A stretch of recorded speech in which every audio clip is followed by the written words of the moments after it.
Nice, on a recréé le club en 92, après ça fait 31 ans qu'on existe et ça a permis de monter pas mal de choses sur ce club. La politique du club depuis toutes ces années n'a pas changé.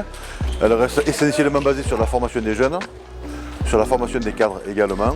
Alors sur la formation des jeunes, ça nous permet de prendre les enfants au plus jeune âge, à partir de 4 ans en mettant des créneaux de baby ping, tout ça.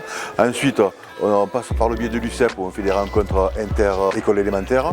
Et au niveau des collèges, on a même une classe sportive qui est depuis une dizaine d'années maintenant. On travaille avec un collège, on a 30 gamins qui sont inscrits constamment, il y a 2 créneaux par semaine qui sont donnés par les salariés du club. On commence, on va partir dans ce sens. En passant, vous prenez des balles dans les seaux. J'ai mis des seaux partout autour des tables. Donc si votre balle tombe, vous attendez le prochain seau et vous ramassez votre balle. Ça marche? Allez, c'est parti par là, on commence à marcher. On attrape une balle, on met la balle sur la raquette et on essaie de la tenir. Ce qui m'a attiré de devenir entraîneur au Club 10, c'est le Club 10. Voilà, je ne ferai jamais le même métier dans une autre club. C'est vraiment mon club que je connais depuis tout petit. À un moment donné, je passais plus de temps au club que chez moi, en étant jeune déjà. Je faisais énormément d'entraînement. C'était un peu, c'est toujours ma deuxième maison, ma deuxième famille. Et toutes les années, on a gravi les échelons pour monter jusqu'en Pro A, où on est passé 16 ans sur la Pro A, où on a même fait la Ligue des Champions, on a perdu 2 fois en demi-finale de la Ligue des Champions, avec des victoires prestigieuses sur des clubs comme le Borussia Düsseldorf, le T-Mobile. Voilà.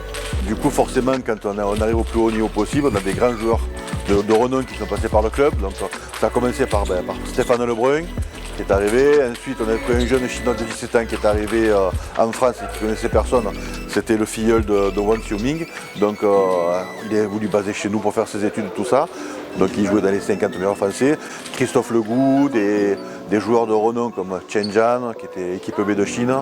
Des joueurs comme Li Ping, qui était classé quand même numéro 7 mondial, champion du monde en double, et Omar Assar, sur la dernière trempe, et beaucoup de jeunes espoirs français, du type Quentin Robineau, Benjamin Brossier, Ron Achard. Voilà, tout ce type de joueurs. Et Félix Lebrun, bien sûr, ça c'est la perle d'aujourd'hui, forcément. Mais Félix, oui, a fait ses débuts un petit peu au club quand il était tout gamin. Il venait voir ce joueur chinois, là, Chen Jian, d'où qui explique aujourd'hui sa prise porte-plume, parce qu'il a adoré ce type de joueur. Et c'est vrai que Chen Jian jouait sur le club d'Istres, il s'entraînait à Montpellier, et du coup, ça a permis de Félix au voir où on en est aujourd'hui. Mais le club, c'est aussi toute une histoire autour des jeunes. Une des valeurs principales du club, ça a été de former des jeunes tout au long de l'existence du club. Et l'histoire de la pro est venue de l'accompagnement de jeunes pour qu'ils puissent jouer à un niveau supérieur au fur et à mesure. Et le club est monté comme ça. Mais il y a aussi bien d'autres projets qui sont développés. Avec cette magnifique salle spécifique qui a vu le jour il y a maintenant 4 ans. Dès que possible, je faisais des échanges avec le reste du club. Donc il y a eu beaucoup d'échanges bien sûr au cours des stages pour les jeunes adhérents qui ont profité de l'expérience des plus grands pour acquérir de l'expérience et aussi du niveau. Et si on a eu tant de jeunes formés au club, c'est aussi peut-être parce que leurs aînés leur ont donné envie de jouer.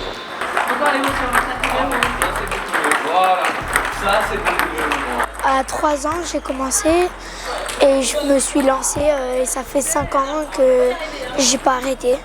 J'ai continué encore et encore et encore. Ce qui me plaît, c'est la vitesse, bouger, percer dedans et s'entraîner. Avec mon frère, des fois on fait du physique, des fois on fait du technique, ça dépend. J'aimerais être parmi les meilleurs en jeu. J'espère un jour. Mes idoles, Félix, Alexis, je les adore, j'ai envie de faire comme eux. Ça fait 3 ans que je m'entraîne vraiment et je me sens chez moi. Au club? Oui. Les dirigeants sont très proches des licenciés, il n'y a vraiment pas de barrière entre tout ça. C'est très familial parce que le président est là en place depuis longtemps, son fils joue, il y a pas mal de fils de joueurs aussi, donc on ressent cette atmosphère. Et en fait on traite un licencié, que ce soit un débutant, un loisir, un compétiteur de haut ou bas niveau, de la même façon. Et ça, les gens le ressentent. Et à côté de ça, on met en place plein d'actions de cohésion avec des repas, des tournois. Pour la Chandeleur, des tournois de Noël, pas mal de stages aussi, donc on a les jeunes et les moins jeunes qui sont ensemble tout le temps et c'est pour ça qu'on peut dire qu'Istres TT est un club familial. Donc de toute façon, le club d'Istres aujourd'hui est constitué essentiellement de 7 équipes en championnat. Ça permet aux jeunes du cru du club qui ont été élevés au biberon dans le club, qui maintenant arrivent aux alentours des 14-15 ans, mais ils évoluent effectivement en National 2, National 1, dans l'équipe 1 et 2 du club, ce qui permet de pouvoir s'exprimer pleinement à leur niveau.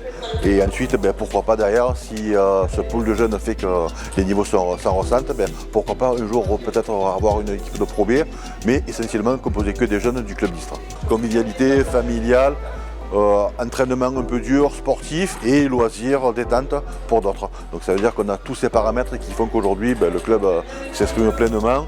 Et oui, il y a cet esprit convivialité familiale qui fait que tous les joueurs qui sont passés par le club sont restés aujourd'hui en tant que membres du comité directeur et leurs enfants sont au club et évoluent de façon considérable. Et ça c'est très bien pour nous.